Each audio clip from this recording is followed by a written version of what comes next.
Assalamualaikum warahmatullahi wabarakatuh. Alhamdulillahi rabbil alamin. Wabihi nasta'inu ala umuri dunya waddin. Wassalatu wassalamu ala ashrafil anbiya'i wal mursalin Sayyidina Muhammadin wa ala alihi wa sahbihi wa man tabi'ahum bi ihsanin ila yaumiddin. Allahumma allimna ma yanfa'una wanfa'na bima 'allamtana wa zidna 'ilman yanfa'una. Rabbi shrah li sadri wa yassir li amri wa hlul 'uqdatan min lisani yafqahu qawli. Para ikhwah sekalian, alhamdulillahi rabbil alamin, bersyukur kita kepada Allah Subhanahu wa taala kita bisa berkumpul di tempat ini yang semoga Allah Subhanahu wa taala senantiasa memberkahinya, dan kita juga tidak lupa untuk senantiasa bersalawat kepada Nabi kita Muhammad sallallahu alaihi wasallam serta keluarganya, kerabatnya, sahabatnya dan pengikutnya yang setia hingga akhir zaman. Jamaah sekalian, sebagaimana yang sudah diketahui insyaallah tabaraka wa taala, kita akan membahas satu biografi salah seorang ulama yang dimana juga memiliki peranan yang tidaklah bisa dikatakan ringan di dalam kemajuan keilmuan Islam. Pengaruhnya begitu amat terasa hingga saat ini. Beliau adalah Taqiyuddin As-Subuki, Nama beliau Ali ibn Abdul Kafi ibn Ali ibn Tamam ibn Yusuf ibn Musa ibn Tamam ibn Hamid ibn Yahya ibn Umar ibn Uthman ibn Ali ibn Miswar ibn Siwar ibn Salim As-Subuki. Panjang ya namanya, ala kulli hal. Nah, beliau ini bergelar Taqiyuddin, Taqiyuddin. Nah, ini penting untuk diketahui, soalnya nanti ada ulama itu, ada Bahauddin, ada Tajuddin, ada Taqiyuddin. Yang kita bicarakan ini ayahnya daripada Tajuddin As-Subuki yang bergelar Taqiyuddin. Nah, beliau dilahirkan pada tanggal 3 Safar tahun 683 Hijriah di daerah Subuk. Di mana itu? Di Mesir. Nah, sekelumit tentang beliau, anaknya, yang dimana anaknya ini luar biasa juga. Salah seorang anaknya yang namanya atau yang dikenal dengan Tajuddin As-Subuki. Anaknya ini punya banyak karya. Karyanya ini monumental, diantaranya itu adalah Tabaqat Asy-Syafi'iyah Al-Kubra. Tabaqat Asy-Syafi'iyah Al-Kubra. Jadi di dalam kitab itu menghimpun biografi ulama-ulama yang bermadhab Syafi'i dari zaman Imam Syafi'i sampai ke eranya penulisnya. Nah, kenapa disebut monumental karyanya ini? Dikarenakan isi kitab ini tidak hanya mencantumkan, menuliskan, mendokumentasikan biografi daripada ulama-ulama tersebut. Tidak hanya itu saja. Tapi kelebihan daripada Tabaqat Syafi'iyah Al-Kubra ini dibandingkan tabaqat-tabaqat yang lain, itu berisikan tentang masail-masail yang dituliskan atau yang dibahas oleh ulama-ulama tersebut. Jadi artinya ini ada masalah ini nih. Ini dari siapa nih masalahnya? Ulama ini nih pertama kali yang membahas, Nah, juga nanti marwiyat, kalau ulama ini tergolong daripada ahlul hadis, nanti disebutkan riwayat-riwayatnya. Nah, riwayat-riwayat daripada ulama tersebut. Nah, di antara ulama yang dituliskan, didokumentasikan biografinya di dalam kitab Tabaqat Syafi'iyah Al-Kubra ini ayahnya sendiri, ayah daripada penulis kitab itu sendiri. Beliau mengatakan tentang ayahnya, Asy-Syekhul Imam, Syekh yang imam, Al-Faqih yang juga seorang faqih, Al-Muhaddits ahli hadis, Al-Hafidh yang hafal hadisnya, Al-Mufassir yang ahli tafsir, Al-Muqri yang ahli qiraat, Al-Usuli yang ahli usul, Al-Mutakallim ahli ilmul kalam dalam bidang kalam, An-Nahwi, dan juga seorang yang dalam keilmuannya tentang ilmu nahwu, Al-Lughawi ahli lughah, Al-Adib yang dimana ahli dalam bidang atau dia bisa menuliskan, berbicara dengan bahasa yang indah dan tinggi. Al-Hakim, ahli hikmah. Al-Mantiqi, ahli mantiq. Al-Jadali, ahli jadal. Al-Khilafi, yang memahami, mengetahui atau yang memiliki pengetahuan tentang khilaf ulama itu yang luas. An-Nadhar, ya, dan juga seorang yang mendalam dalam menelaah dan meneliti sebuah permasalahan. Lihat, gelarnya banyak gak tuh? Ya, banyak banget ya. Nah, jadi kalau ngomong ini ulama-ulama dulu nggak mungkin ngomongnya kosong. Pasti memang seperti yang ada pada atau menggambarkan tentang apa yang dibicarakannya. Syekhul Islam, gelarnya Syekhul Islam, Qadil Qudah, ya. Beliau menempati jabatan qadi yang tertinggi, ya. Taqiyuddin, ya, Abul Hasan. Nah, juga Imam Az-Zirikli menjelaskan di dalam kitabnya Al-A'lam tentang imam, atau menjelaskan sekelumit tentang beliau ini, ya, disebut Syekhul Islam fi asrihi, Syekhul Islam di eranya, wa ahadul huffadhil mufassirin al-munadhirin, dan salah seorang yang hafidh dan juga ahli tafsir, wa huwa walidu Taj As-Subki sahibut tabaqat, dan ia adalah ayah daripada siapa? At-Taj As-Subki sahibut tabaqat, yang menulis kitab Tabaqat Asy-Syafi'iyah Al-Kubra. Lihat, sampai anaknya pun dibanggakan oleh menjadi sebuah kebanggaan ayahnya, selain daripada memang ketinggian dan kedalaman ilmu daripada ayahnya sendiri, yaitu Taqiyuddin As-Subki. Nah, pertanyaannya, bagaimana sih beliau tuh bisa sampai seperti itu atau mencapai tingkatan keilmuan seperti itu? Bagaimana beliau bisa mencapainya? Disebutkan oleh anaknya, wa tafaqqaha fi sigharihi ala walidihi. Beliau pertama kali belajar itu dari ayahnya. Ya, belajar daripada ayahnya. Jadi memang selain daripada keluarga ulama, ya. Dan beliau juga memang belajar, bukan hanya sekedar keluarga ulama. Kalau keluarga ulama tapi kalau nggak belajar, ya sudah, nggak bisa ngambil manfaat dari keluarganya, ya. Wa kana minal ishtighali ala janibin 'azim, ya, di mana beliau itu menyibukkan dirinya, menyisakan atau menyediakan waktunya, ya, atau mayoritas waktunya itu untuk menyibukkan dirinya dalam hal apa? Mempelajari ilmu agama. Bihaitsu yastaghriqu ghaliba lailihi wa jami'a naharihi, di mana hampir seluruh mayoritas waktu malamnya, waktu siangnya diisi dengan apa? Mempelajari ilmu agama. Wa hakali, beliau, kata Tajuddin Subki itu menceritakan kepada anaknya, annahu lam ya'kul lahmal ghanam illa ba'dal 20 min umrih. Beliau nggak makan, belum pernah merasakan daging kambing melainkan setelah masuk umurnya 20 tahun. Ya. Kenapa tuh? Ya, belajar, sibuk di luar, ya. Ada sebagian, mungkin juga sebagian ulama ada yang nggak mau makan yang berat-berat seperti ini karena kenapa? Menurut mereka makan makanan yang berat seperti ini bisa menghabiskan waktu. Akhirnya cari makanan-makanan yang apa? Ringan, yang simple. Karena itu disebutkan Al-Imam Ibnu Aqil Al-Hanbali, Ibnu Aqil Al-Hanbali itu beliau kalau makan pakai apa? Makannya itu rotinya dikasih air biar hancur, langsung jadi diseruput aja deh, selesai udah, kayak gitu. Biar apa? Kata dia, kenapa lakukan ini? Katanya kalau dipotek-potek terus dicocol-cocol gitu ngabisin waktu, ya. Nah lalu setelah itu disebutkan, ya, wa inna ma kana yakhruju minal baiti salat as-subhi. Beliau baru keluar rumah untuk jalan ke masjid, ya, untuk melaksanakan sholat subuh. Fayashtaghil 'alal masyayikh. Nah, udah dari sejak subuh itulah beliau menyibukkan dirinya untuk mendatangi halakat-halakat masyayikh ila an ya'uda qarib adh-dhuhr, sampai beliau kembali ke rumah itu sudah mendekati waktu zuhur.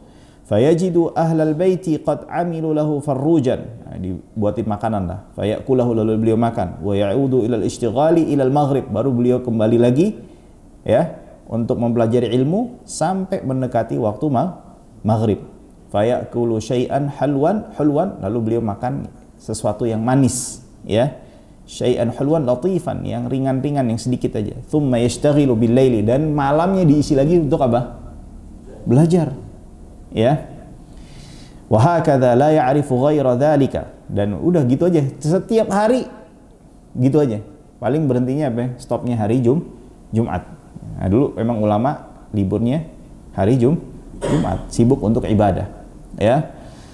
Wa hakadha la ya'rifu ghaira dzalika hatta dzakara li anna walidahu, sampai disebutkan atau beliau menceritakan kepada anaknya, anna walidahu qala li ummihi, berkata ke ayahnya Taqiyuddin Subki ini, ya, berkata kepada istrinya, hadza syab ma yatlubu qat dirham. Ini orang, anak ini udah kayaknya nggak mau cari duit sama sekali nih, ya, nggak ada ketertarikan untuk cari duit.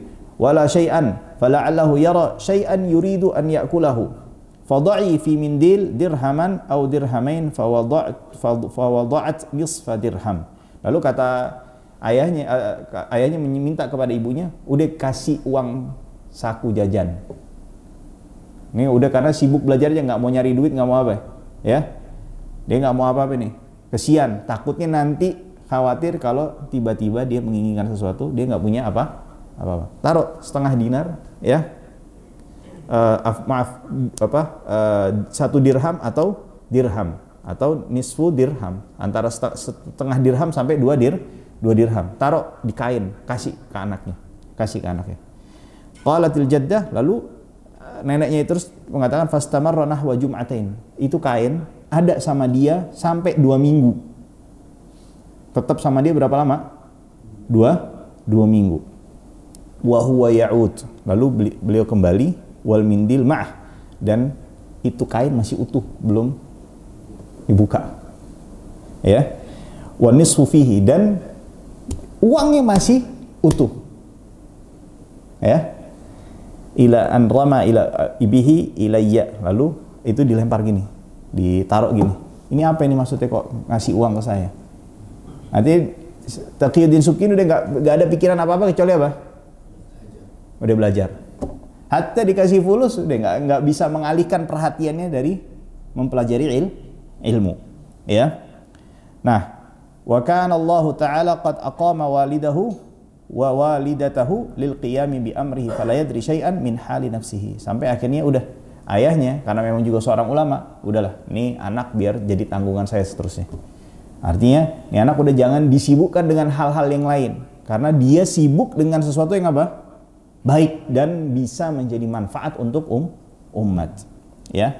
Lalu melanjutkan, thumma zawwajahu waliduhu bibnati ammihi, ya, lalu dinikahkanlah Taqiyuddin Subki ini dengan sepupunya, ya, yang dimana umurnya ketikala itu 15 sanah, berumur 15 tahun. Zaman dulu mah biasa itu, ya, masih biasa, ya. Jangan kan gitu, di era sebelum kemerdekaan itu masih banyak orang umur segitu menikah, ya. Wa alzamaha, bukan hanya itu aja, jadi nikah dengan anak saudara bapaknya. Nah, lalu bapaknya ini sama saudaranya ini bersepakat kasih tahu nih istrinya, jangan minta apa-apa ke Taqiyuddin Subki. Kalau mau apa minta ke saya, minta ke mertuanya. Udah, biarin nih anaknya apa? Belajar aja. Ya. Nah, memang kalau mau nyetak ulama harus begini. Makanya dulu di era dulu ada yang namanya wakaf. Wakafnya itu bukan bentuk bangunan, tapi sesuatu hal yang produktif yang bisa menghasilkan sesuatu. Nah, nanti wakafnya ini biasanya, ini wakaf ini hasil daripada wakaf ini diperuntukkan misalnya untuk faqih, orang yang ahli fikih. Nah, itu nanti dispesifikin lagi. Faqihnya bisa dalam mazhab Syafi'i, dalam mazhab Hanbali, dalam mazhab Hanafi, dalam mazhab ini. Nanti ada lagi ini wakaf khusus untuk muhaddits ahlul hadis. Ini wakaf khusus untuk ahlul Quran. Ya. Sehingga mereka dengan adanya wakaf ini itu apa? Memotivasi orang untuk apa? Belajar. Karena nanti harapannya apa? Kalau saya belajar ilmu ini nanti saya bisa dapat wakaf. Dari wakaf ini saya bisa tenang untuk apa? Kehidupan masa depan saya. Nah itu nanti jangan, wah Ustaz kalau kayak gitu nyari duit. Lah sekarang anak tanya, emang hidup itu nggak butuh duit? Hah? Butuh nggak sama duit? Hah? Butuh. Lah terus antum emang nggak butuh sama ilmu? Butuh. Lah kalau misalnya nggak ada yang ngajar, kalau misalnya nggak ada yang menjamin orang yang mengajar itu, ya, kan bisa kerja Ustaz. Nah, sekarang kalau begitu ya udah, antum nggak usah butuh cari guru, belajar aja sendiri, bisa nggak? Fair dong. Nih Ustaz, kita suruh dia untuk nyari duit sendiri, tapi giliran untuk belajar nggak mau sendiri. Ya, belajar sendiri. Nggak usah cari fatwa sama Ustaz, nggak usah telepon Ustaz ini gimana hukumnya begini. Ya udah carinya sendiri di kitab. Nah, ketika Ustaznya disuruh nyari duit sendiri, yang bertanya juga nyari jawaban sendiri.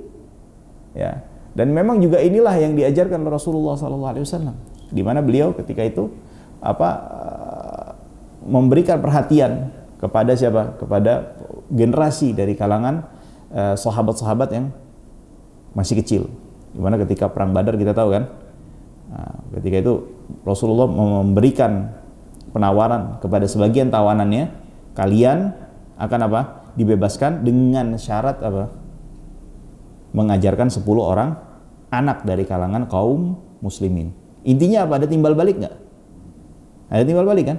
Dan juga Nabi Muhammad SAW pun mengatakan sebaik-baiknya upah yang diambil dari mengajarkan Al-Quran. Bukan hanya Quran aja, segala sesuatu ilmu yang bersumber daripada Al-Quran itu adalah sebaik-baiknya upah. Misalnya kayak mengajarkan hadis, mengajarkan ilmu fiqih, mengajarkan ilmu akidah, ya, segala sesuatu yang bersumber daripada Al-Quran. Kan semua ilmu tersebut bersumber dari mana? Al-Quran. Ya.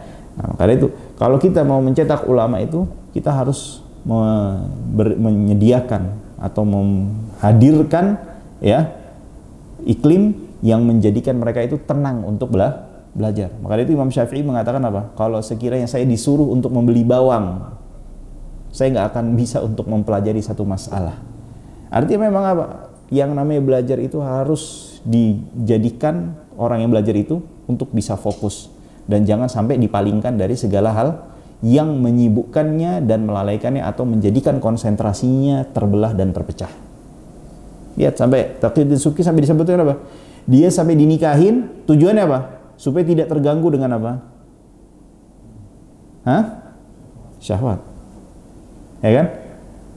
Tapi dites dulu, bukan sembarangan. Udah dites setengah dinar gitu lolos, wah ini anak berarti memang fokus sama apa? Belajar. Ya. Dan terbayang nggak ketika pencapaian yang dicapai oleh Taqiyuddin Subki ini, bapaknya juga mendapatkannya, walaupun secara tidak langsung. Kalau misalnya seandainya bapaknya tidak secara langsung mengajarkannya, misalnya, kenapa bisa dapat? Karena ayahnya yang memfasilitasi Taqiyuddin Subki untuk apa? Bisa belajar dan bisa mencapai derajat keilmuan setinggi yang nanti akan kita ketahui insya Allah. Ya. Nah, lalu disebutkan setelah berjalannya beberapa waktu, ya disebutkan kata Taqiyuddin Subki itu, saya nggak ketemu istri saya melainkan malam hari aja udah. Jadi dari pagi subuh sampai malam sibuk di mana? Di halaqat, datengin masyayikh, ya. Setelah itu begitu malam sampai sudah waktu istirahat, ya udah baru ketemu istrinya di situ, ya.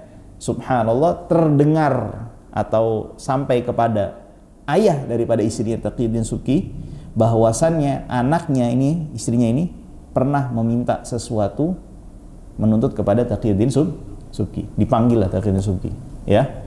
Lalu diberikan dan minta kepada Taqiyuddin Subki untuk menceraikan istrinya. Bayangin, anak ini. Supaya apa? Karena tahu ini orang masa depannya atau kedepannya bakalan apa? Bisa menjadi ulama besar. Ibaratnya investasinya itu bukan investasi fulus saja, investasi apa ya? Akhirat. Ya, nah itu dia. Nah, ala kulli hal, setelah itu Imam Taqiyuddin Subki melakukan perjalanan untuk menuntut ilmu. Jadi beliau tadi lahir berapa? 683 683 ya. Nah, beliau pada tahun 706 Hijriah ya, beliau memulai perjalanan untuk mempelajari ilmu hadis. Selama berapa lama? Selama 1 tahun. Dan beliau kembali ke Kairo pada tahun 707 Hijriah. Dan beliau menetap di Kairo ya, dalam rangka untuk menulis karya dan berfatwa dan mengajar ya. Lalu beliau pada tahun 16 atau 716 Hijriah beliau melakukan ibadah haji dan menziarahi kubur Nabi Muhammad sallallahu alaihi wasallam ya. Dan sampai disebutkan beliaulah puncak daripada alim dalam fikih Syafi'i ya. Nah, di antara hadis, kitab-kitab hadis yang beliau pernah dengar, yang sudah beliau hatamkan ya, yang sudah beliau hatamkan, Kutubus Sittah, Bukhari, Muslim, Abu Dawud, Tirmidzi ya, Nasai dan Ibnu Majah. Biasanya ulama kalau dengar gini bukan dengar doang, biasanya apa? Hafal ya. Wasirah An-Nabawiyah, wa Sunan Ad-Daraqutni, wa Mu'jam At-Tabrani, wa Hilyatul Auliya. Hilyatul Auliya itu puluhan jilid loh, itu hatam dia ya. Wa Musnadut Tayalisi, wa Musnadul Harith ibn Usamah, wa Musnadud Darimi, wa Musnadul Abd, wa Musnadul Adani, wa Musnadul Syafi'i, wa Sunan Syafi'i wa Ikhtilafil Hadith li Syafi'i wa Risalah Syafi'i, wa Mu'jam Ibn al-Muqri, wa Mukhtasar Muslim, wa Musnad Abi Ya'la wa Syifa, dan banyak kitabnya yang beliau sudah hatamkan dalam 1 tahun tersebut ya. Musnad Ahmad juga. Nah, beliau mengambil ilmu dari banyak ulama ya. Mengambil ilmu fiqih dari siapa? Ibnu Rif'ah. Ibnu Rif'ah. Tahu Ibnu Rif'ah? Nggak kenal ya? Ibnu Rif'ah ini salah satu orang yang membuat takjub Ibnu Taimiyah. Ibnu Taimiyah yang alim kaliber itu, setinggi itu ilmunya, ngelihat Ibnu Rif'ah sampai takjub. Tahu karyanya? Di antara karya Ibnu Rif'ah itu namanya Al-Matlabul Ali fi Syarhil Wasitil Ghazali ya. Jadi Imam Ghazali itu punya kitab namanya kitab fikih Al-Wasit. Jadi Imam Ghazali itu punya kitab fikih ada 4: Al-Basit, Al-Wasit, Al-Wajiz, Al-Khulasah. Yang dimana Al-Basit ini ringkasan daripada kitab gurunya yang namanya Nihayatul Matlab, dicetak saat ini kurang lebih sekitar 25 jilid ya, diringkas Imam Ghazali Al-Basit. Basit diringkas jadi Al-Wasit. Wasit ini disyarah oleh Ibnu Rif'ah, namanya Al-Matlabul Ali. Walaupun nggak selesai dan diselesaikan oleh Qammuli. Berapa jilidnya tahu? Kira-kira berapa? Ya, Al-Wasit itu sekitar 8 jilid. Hah? 101 jilid. Ini karya siapa? Ibnu Rif'ah ya. Alhamdulillah sudah selesai ditahqiq, tinggal dicetak. Siapa yang mau nyetak tuh, tinggal perusahaan mana atau penerbit mana yang mau nyetak. 101 jilid. Nah, kalau bisa diterjemahin berapa itu? Kaliin 2, berarti 202 jilid. Nah, beliau mempelajari 2 asal, usul fiqih dan usuluddin, dan sairil ma'qulat, dan seluruh ilmu-ilmu logika Al-Imam An-Nadhar Alauddin Al-Baji. Gurunya Alauddin Al-Baji.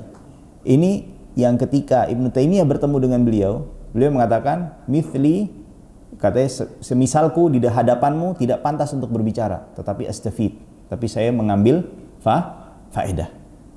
Ya.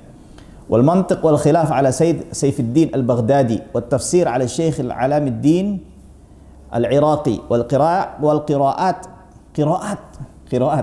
sabah, qiraat 10 tuh, ala Syekh Taqiyuddin Ibn Sa'ir, wal faraid ala Syekh Abdullah Al-Ghumari Al-Maliki, wa akhadha al-hadith an al-Hafidh Syarafuddin Ad-Dimyati, dan mengambil hadis dari Syarafuddin Ad-Dimyati, hafidhu al-asr, hafidnya di zaman itu. Jadi beliau tuh ngambil ilmu dari puncaknya ya, tokoh-tokoh dalam setiap cabang ilmu. Dari hadis, fiqih ngambil dari Ibnu Rifa'ah. Dari ilmu logika dan ilmu tentang usuluddin, ilmu kalam, ya, dari Alauddin Al-Baji dan seterusnya. Wa akhadhan nahwu 'ani Syekh Abi Hayyan, dan mengambil nahwu dari mana? Abi Hayyan Al-Andalusi. Ini orang yang ahli nahwu. Itu bisa dikatakan topnya ahli nahwu di zaman itu. Abu Hayyan Al-Andalusi. Nah, sedikit ada apa namanya? Sedikit apa?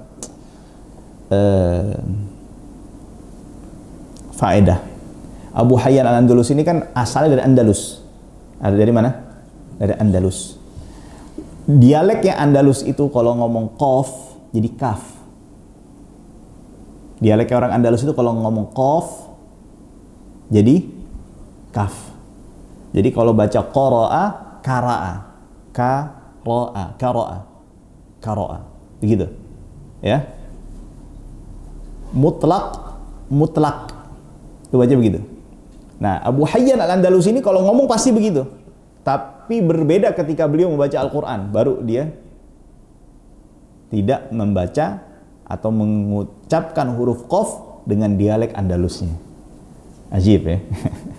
Nah, lalu beliau mengambil tasawuf, ya, mempelajari, ya, senantiasa mengambil, atau menjadi pendampingnya tasawuf dari siapa? Ibnu Athaillah As-Sakandari, penulis daripada Hikam Ibnu Athaillah. Nah, yang belajar dengan beliau itu, ya, murid-muridnya nih, nggak sembarangan. Abul Hajjaj Al-Mizzi, wa Abu Abdullah Al-Zahabi, Imam Zahabi, wa Abu Muhammad Al-Barzali, wa ghairuhum. Wah, ini ulama-ulama besar. Al-Mizzi ini penulis dari kitab apa? Kitab Tahdzibul Kamal namanya. Tahdzibul Kamal. Tahdzibul Kamal ini dicetakan Darul Fikr, itu sekitar 20 jilid. Itu isinya apa? Biografi. Biografi apa? Daripada perawi-perawi hadis. Jadi antum buka nih, haddatsana itu nggak tahu kan siapa ini orang nih. Kalau mau cari tahu nih si orang nih, itu di kitabnya siapa ini di antara ini? Nah, ini kitabnya Al-Imam Al-Mizzi. Itu anda pernah baca, buka, itu dijelaskan secara detail. Fulan namanya ini nasabnya gini-gini. Belajarnya atau lahirnya di sini, ya. Meninggalnya di sini tahun sekian. Pernah kemana aja? Ke Mekah, ke Madinah. Itu di tahunnya tahun berapa? Keluar dari Mekah tahun berapa? Masuk Madinah tahun berapa? Ke Damaskus tahun berapa? Itu semua dituliskan secara detail. Dan gurunya siapa aja? Kenapa harus sedetail itu? Karena orang bisa aja hidup sezaman, bener gak? Pernah bilang ketemu, ya? Contoh gini, kayak Donald Trump sekarang. Antum sezaman gak sama Donald Trump? Nah, tapi kalau ketemu, belum tentu kan? Tapi kalau antum ada orang dari ujung dunia mana gitu, bilang anak ketemu Donald Trump, bisa aja gak ngomong gitu, ngaku? Bisa kan? Nah itu makanya perlu ada apa? Di situ masuk tahun ini, tahun berapa, ini tahun berapa, harus secara detail supaya apa? Mencegah tadi orang-orang mau ngaku aku pernah ketemu sama imam ini, Anda pernah ngambil hadisnya segala macam bla bla bla bla bla bla bla bla. Jadi harus detail. Nah itu sampai berapa? Puluhan jilid.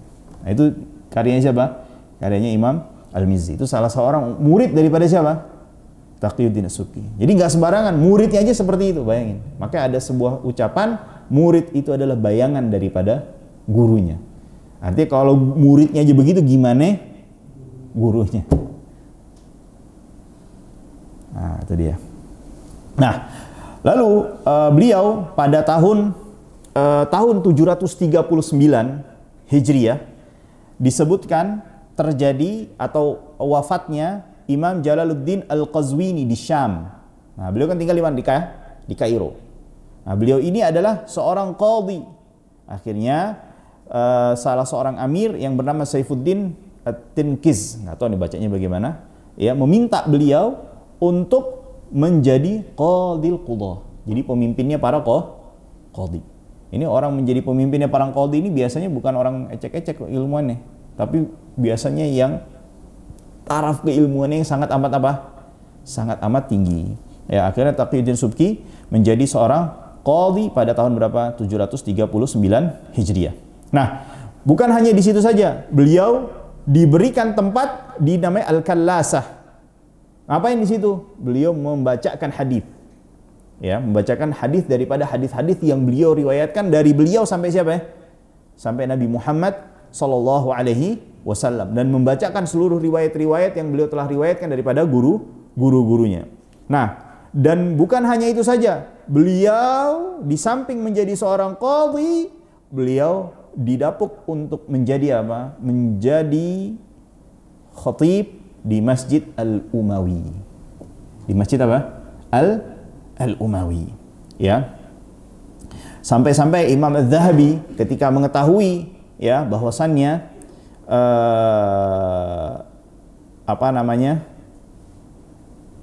ketika melihat Taqiyuddin Subki ya menjadi seorang khatib atau menaiki mimbar ya di Masjid Al-Umawi, beliau mengatakan ma sa'ada hadzal minbar ba'da Ibni Abdissalam a'dhama minhu. Tidak ada orang yang pernah menaiki mimbar setelah Ibnu Abdissalam lebih hebat daripada siapa? Daripada Taqiyuddin As-Subki. Ibnu Abdissalam ini luar biasa. Izzuddin Ibn Abdissalam, Abdul Aziz Ibn Abdissalam, ini luar biasa. Luar biasa, harus pakai R-nya tuh panjang. Itu namanya Sultanul Ulama julukannya. Sultanul Ulama. Kenapa bisa diberikan gelar Sultanul Ulama? Ketika itu di zaman itu, di era Mamalik ya. Pemimpin-pemimpinnya itu rata-rata adalah seorang budak. Kenapa bisa begitu? Di era Al-Ayyubiyah, politiknya, kebijakan politik daripada Salahuddin dan penerusnya itu membeli budak-budak dari Asia Tengah. Orang putih, orang bule-bule gitu mukanya. Bukan yang dipikir budak tuh mesti hitam, enggak.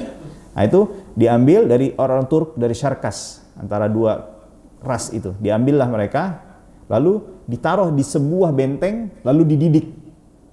Dididik dari sisi keilmuannya, dididik dari sisi administrasinya, dididik dari sisi apa? Dari sisi keterampilan untuk berperang, strategi militernya, semuanya, ya. Dan gak jarang selain mereka juga seorang pejabat, mereka juga seorang alim dan juga seorang faqih. Ya. Ala kulli hal, berjalannya akhirnya mereka menduduki jabatan-jabatan, ya. Nah, tapi akhirnya berjalannya waktu, dinasti Ayyubiyah ini runtuh, ya. Akhirnya pejabat-pejabat ini masih apa? Bertahan. Nah, Al-Izz bin Abdissalam mengatakan jabatan mereka saat ini tidak sah, tidak berlaku. Karena kenapa? Budak ini tidak memiliki hak untuk apa? Memiliki hak wilayah. Dia punya duit aja nggak boleh, apalagi ngatur sebuah wilayah. Duit aja nggak boleh. Nggak bisa dia punya hak, tidak memiliki hak untuk hak kepemilikan itu tidak memiliki, tidak ada. Apalagi untuk mengatur sebuah wilayah. Nah, tapi yang terjadi mereka udah apa? Udah jadi pejabat, membawahi pasukan. Nah, kira-kira pejabat kalau digituin didengar aneh, budak harus ditebus, kata Al-Azim, kalau dia mau menjadi seorang tetap berada di jabatannya, dia harus menebus dirinya. Akhirnya dipersekusi lah Al-Izz bin Abdissalam. Dipersekusi. Setelah dipersekusi itu, beliau tetap tegar dengan fatwanya. Nggak sah ini, menurut syariat nanti nggak sah ini untuk jadi pemimpin semua. Akhirnya beliau memutuskan untuk apa? Keluar dari mana? Dari Damaskus.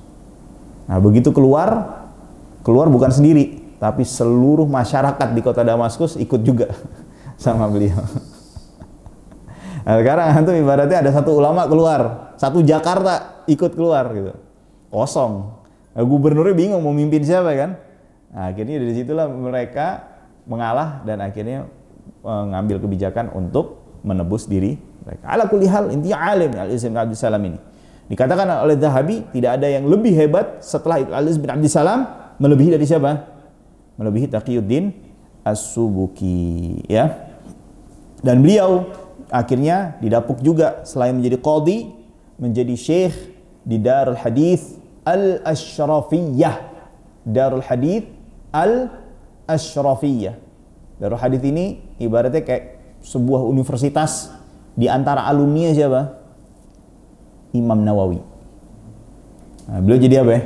Direktur. Jadi berarti Imam Nawawi lulus dari sebuah universitas, antum jadi rektor. Kebayang nggak? Muridnya yang lulus itu sekelas apa ya? Imam Nawawi. Jadi kebayang kan ilmunya Al-Aziz bin Abdul Salam ini ya? Taqiyuddin Subki ya. Dan banyak. Akhirnya beliau ini kan jabatan yang sangat amat banyak. Nah, para ulama banyak memuji Taqiyuddin As-Subuki. Di antaranya Abul Hajjaj Al-Mizzi itu dikatakan oleh Tajuddin Subki, tidaklah beliau menuliskan ya dalam setiap kitab-kitabnya lafaz Syekhul Islam. Syekhul Islam itu melainkan yang dimaksud adalah Taqiyuddin Subki. Terus Ibnu Taimiyah ya, dan juga Syamsuddin Ibni Abi Umar ya. Dan juga Ibnu Fadlullah, salah seorang ulama, mengatakan ya, selain tinggi ilmunya Taqiyuddin Subki ini juga soleh orangnya. Makanya disebutkan itu beliau itu bajunya nggak banyak, zuhud orangnya ya, menghidupkan malamnya untuk beribadah. Sampai Ibnu Fadlullah mengatakan innahu mithlut tabi'in. Akhlaknya beliau itu, ibadahnya, perangainya seperti seorang tabi'in ya. In lam yakun minhum, walaupun beliau bukan dari kalangan tabi'in ya. Nah, maka dia itu Taqiyuddin Abul Fatah As-Subuki. Abul Fatah ini lain lagi. Yaqul idza ra'aitahu, kalau engkau melihat orang ini, ka'annama ra'aita tabi'iyan, seakan-akan engkau melihat seorang tabi'in ya. Nah, juga diantaranya Imam Al-Baji itu kalau datang menghadap atau menemui seorang amir, biasanya datang sama murid-muridnya ya. Beliau minta Taqiyuddin Subki itu selalu ada di samping kanannya dan murid-muridnya ada di sebelah kirinya. Setelah keperluan amirnya ini untuk berkonsultasi ya, bermusyawarah selesai, beliau selalu memuji hadzal imam, gurunya tuh yang ngomong, dia imam ya. Bahkan disebutkan Ibnu Rif'ah nih, yang Ibnu Taimiyah mengatakan seakan-akan aku melihat di pipinya ya butiran-butiran air, butiran-butiran fiqh Syafi'i, furu' Syafi'iyah keluar menetes di janggutnya, saking derasnya ilmunya ya. Itu ketika bertemu Taqiyuddin Subki, seakan-akan dia memahaminya. Ini Taqiyuddin Subki ini nggak ngerti ilmu selain apa? Ilmu fiqh. Tidak ngerti ilmu selain apa? Ilmu fiqh. Saking apa? Saking dalamnya. Nah, pernah satu ketika Ibnu Rif'ah ini datang ke salah seorang ulama Dimyati namanya tadi, yang ahli hadis tersebut, dan mendapati siapa? Taqiyuddin Subki jadi pembaca hadisnya Al-Hafidh Ad-Dimyati. Jadi murid spesial, yang murid senior, yang murid paling menonjolnya. Ibnu Rif'ah begitu melihat Subki di majelisnya itu, muhaddits aidan, ente muhaddits juga. Yeah. Jadi dia seakan-akan nggak percaya orang bisa sealim itu dalam fikih, tapi juga dalam bidang ilmunya yang lain juga sama rata. Disebutkan muridnya yang lain ketika muridnya tapi dalam bidang qiraat, setoran, bukan hafal Al-Quran doang, bukan 30 juz. Udah nggak kelas, nggak kayak kita ya. 30 juz nggak hatam. Ini udah kelasnya apa? Qiraat. Bacanya udah bukan hafaz lagi, qiraat apa yang dia baca. Itu Taqiyuddin Subki kalau baca selesai dijelasin, ini qiraat ini begini, ini qiraat itu dijelasin satu persatu setiap ayat yang dibaca, aujuh qiraatnya. Seakan murid mengatakan, ini orang kayak nggak punya ilmu selain ilmu apa? Ilmu qiraat. Ilmu apa? Ilmu qiraat. Jadi luar biasa ini, ya. Taqiyuddin As-Subki. Nah, ada satu kejadian menarik di mana di saat beliau menduduki jabatan seorang qadhi, pernah berselisih paham dengan seorang ulama besar juga. Namanya siapa? Syekhul Islam Taqiyuddin Ahmad ibn Abdul Halim ibn Abdus Salam ibnu Taimiyah. Jadi Ibnu Taimiyah ini, Al-Imam Ibnu Taimiyah ini punya fatwa yang bisa menurut sudut pandangnya Subki ini dianggap syadz. Ya. Syadz itu apa, Syadz? Ini bukan bahasa, ini nggak benar, cuman untuk antum mudah memahami definisi syadz itu, untuk memahami aja. Bukan berarti maknanya seperti itu ya. Syadz itu nyeleneh lah, gitulah gampangnya. Ya bisa dikatakan nyeleneh. Nah akhirnya beliau itu membantah Ibnu Taimiyah. Membantah siapa? Ibnu Taimiyah. Dan terjadilah apa? Saling membantah. Ya, Ibnu Taimiyah nulis kitab, dibantah lagi Subki. Nah yang paling besar dalam hal perselisihan itu dalam dua masalah. Masalah pertama itu yang berkaitan tentang masalah talak. Masalah talak. Di antaranya itu Ibnu Taimiyah, di antaranya ada dua permasalahan, di antaranya Ibnu Taimiyah itu mengatakan kalau ada seorang suami mengatakan kepada istrinya, ya, suami tersebut mengatakan kepada istrinya ditalak 3 gitu. Kata Ibnu Taimiyah cuman hanya 1. Ini pendapatnya Ibnu Taimiyah. Lalu di antara pendapatnya yang lain adalah Ibnu Taimiyah itu melarang seseorang untuk melakukan safar tujuannya untuk ziarah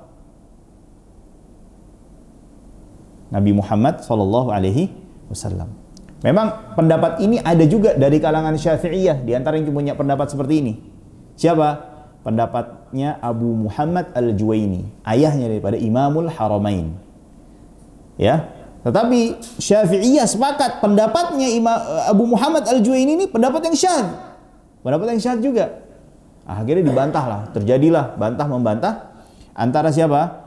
Imam As-Subuki dan juga Imam Ibnu Taimiyah. Ya. Bahkan Imam As-Safadi membaca risalah bantahannya Imam Subuki itu kepada Ibnu Taimiyah, ya. Dan dikatakan ketika Ibnu Taimiyah mengeluarkan atau tersebar fatwa Ibnu Taimiyah tersebut, banyak ulama yang membantah. Ya.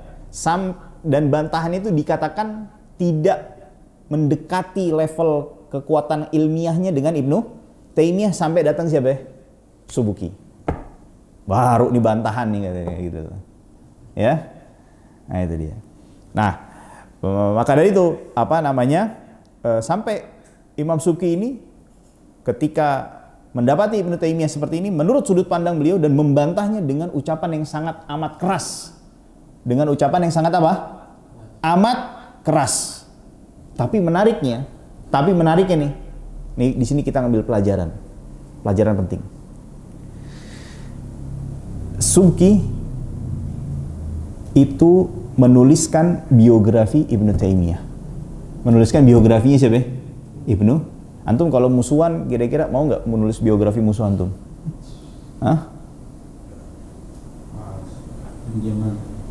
Diam-diaman ya. Walaupun di akhir biografinya beliau mengatakan apa? Fassalamah min hadzal rajul tarkuhu bil kulliyah. Kalau mau selamat hendaknya tinggalin orang ini secara keseluruhan. Wa tarku kalamihi mahma amkan. Kalau sebisa mungkin jangan ambil pendapat-pendapatnya.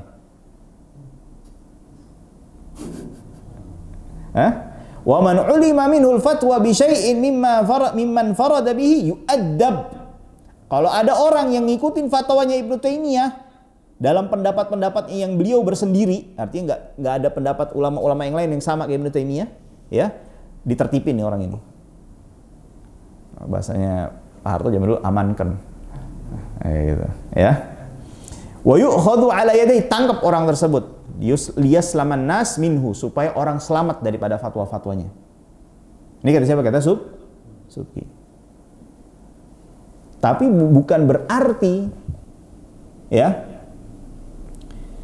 ketika berselisih pendapat gini, terus jangan deketin dia dalam artian jangan belajar, jangan yang segeng sama dia, yang sekelompok sama dia, jangan dideketin. Kita boikot. Terus karakternya dimatikan, ilmunya tidak dianggap. Ya. Imam Subki bersama dengan itu masih menganggap dan memuliakan Ibnu Taimiyah. Di antaranya apa?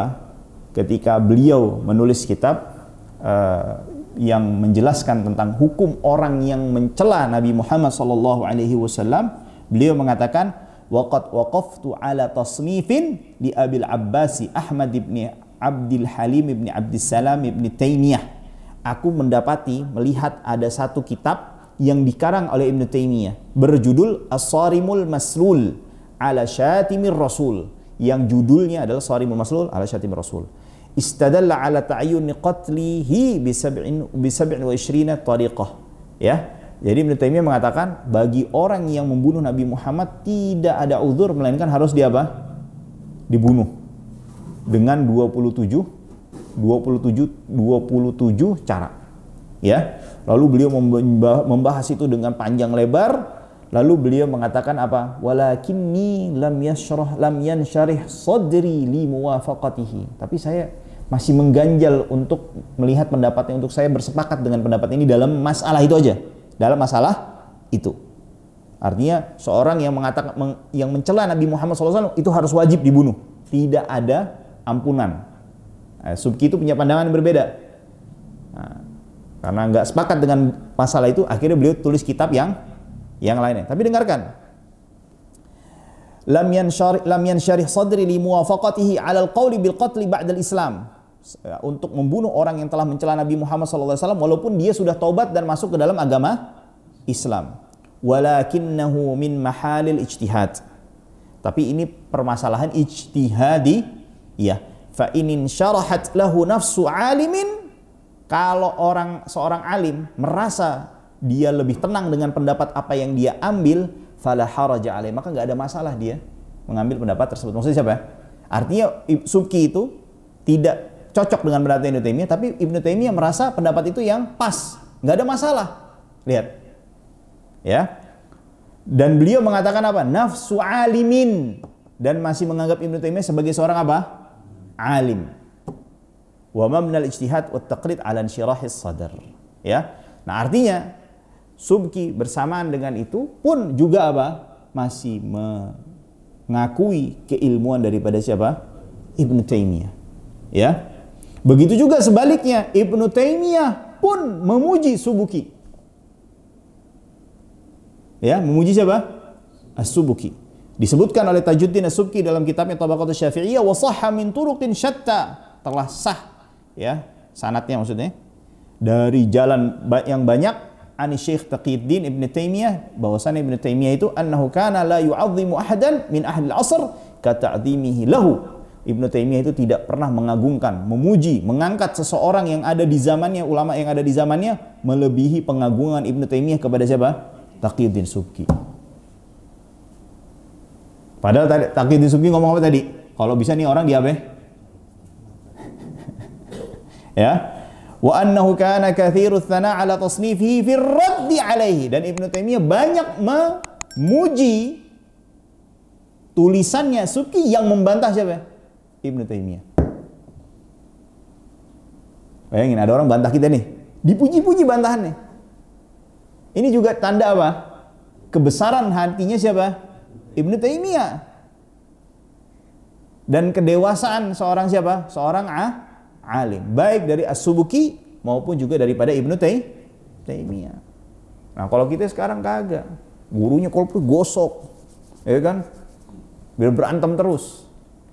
Padahal lihat murid Ibnu Taimiyah di antara As-Safadi, namanya As-Safadi, Sahibul Wafi bil Wafayat. Beliau mengatakan wa kana syekhuna, dan syekh kami ini siapa yang saya Subki, wal ahaq maaf bukan ini. Walladzi aqulu fi, yang aku berpendapat, aku condong kepada satu pendapat, innahu ayya mas'alatin akhadhaha wa arada an yumli fiha musannafan fa'ala. Subki ini seandainya dalam satu masalah aja, dalam satu cabang ilmu nih, diambil satu masalah, dia bikin satu kitab besar, dia mampu untuk melakukannya. Subki itu. Jadi fikih berapa ratus masalah, ambil satu masalah, suruh nulis kitab besar, mampu Subki. Ya. Saking apa? Tinggi dan dalam dan juga luasnya ilmu. Walam ara, dan aku tidak pernah melihat man ijtama'at fihi syurutul ijtihad ghairahu, dan aku tidak pernah melihat orang yang melengkapi syarat untuk berijtihad selain daripada siapa? Subki. Naam, wal 'allamah Ibnu Taimiyah. Begitu juga Ibnu Taimiyah. Begitu juga siapa?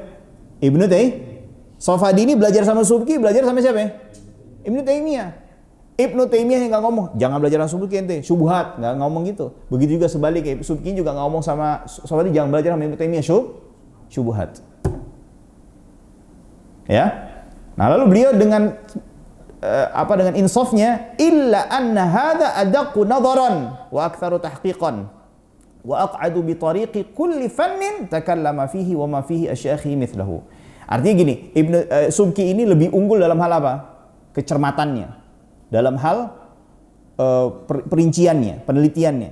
Adapun Ibnu Taimiyah lebih unggul dari sisi apa? Di Wafil Wafaid itu lanjutannya, dari sisi hafalannya. Dari sisi apa? Hafalan. Tapi dalam sisi keakurasiannya, kecermatannya, ketelitiannya, Subki itu lebih unggul. Ini kata siapa? As-Safadi. Dan yang menariknya lagi siapa? Al-Imam Az-Zahabi. Al-Imam Az-Zahabi. Beliau ini punya kecenderungan dengan siapa? Ibnu Taimiyah. Tahu siapa muridnya? Salah satunya? Bisa dikatakan Zahabi itu satu kelompok lah sama Ibnu Taimiyah. Bisa dikatakan seperti itu. Siapa salah satu murid terbesarnya? Bukan ya? Iya, betul. Zahabi, Tajuddin Subki, anaknya Taqiyuddin Subki. Taqiyuddin Subki punya anak, Tajuddin Subki belajar kepada Zahabi. Zahabi ini termasuk murid Ibnu Taimiyah. Enggak dilarang, hati itu jangan belajar itu syubhat tuh. Enggak pakai begitu-begitu. Dan yang menariknya lagi, Subuki ya, beberapa hari sebelum beliau meninggal menuliskan bait syair memuji siapa?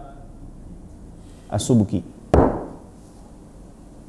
Beberapa hari sebelum beliau meninggal, nulis bait syair isi pujiannya kepada Subki. Ya, sampai dikatakan Subki itu yang paling alim dalam bidang qada. Hifadznya seperti Ibnu Ma'in. Ibnu Ma'in itu sahibnya Imam Ahmad. Dalam hal fatwa, beliau katanya menceritakan tentang Subki itu dalam bait syairnya seperti halnya Sufyan Ats-Tsauri dan Sufyan ibn Uyainah dan seperti Imam Malik. Dan dalam bidang ilmu kalam dan ilmu debat seperti Fakhruddin Ar-Razi, dan di dalam bidang nahwu seperti Mubarrid dan Ibnu Malik. Pujiannya siapa nih? Zahabi. Dia nggak kesal, wah dia bantah syekhane nih. Wah syubhat nih orang nih, sesat nih, kayak gini. Nggak pakai begitu. Justru apa? Dipuji. Ya, jadi di sini kita bisa mempelajari apa? Kedewasaan dalam masalah khilafiyah. Walaupun kita sesengit apapun, setajam apapun perbedaan kita dengan orang, jangan sekali-kali membawa perbedaan tersebut ke ranah apa? Masalah personal. Biarkan masalah perbedaan di dalam masalah khilafiyah ilmiah itu berada di ranah ilmiah, jangan dibawa-bawa ke dalam masalah apa? Ranah personal. Bisa jadi ketika kita mencederai kehormatan seorang muslim, ternyata apa yang kita sampaikan atau yang kita ucapkan itu tidak ada pada saudara muslim kita. Akhirnya jadi apa? Fitnah. Dan kita nanti harus bertanggung jawab atas setiap apa yang kita ucapkan. Wallahu a'lam bishawab. Dan Imam Subki meninggal di mana? Ya, di Kairo, ya. Beliau meninggal ya karena sakit. Wallahu ta'ala a'la wa a'lam bishawab. Wa sallallahu wa sallam ala nabiyyina Muhammadin wa ala alihi wa sahbihi ajma'in. Subhanakallahumma wa bihamdik, asyhadu an la ilaha illa anta astaghfiruka wa atubu ilaik. Alhamdulillahi rabbil alamin. Assalamualaikum warahmatullahi wabarakatuh.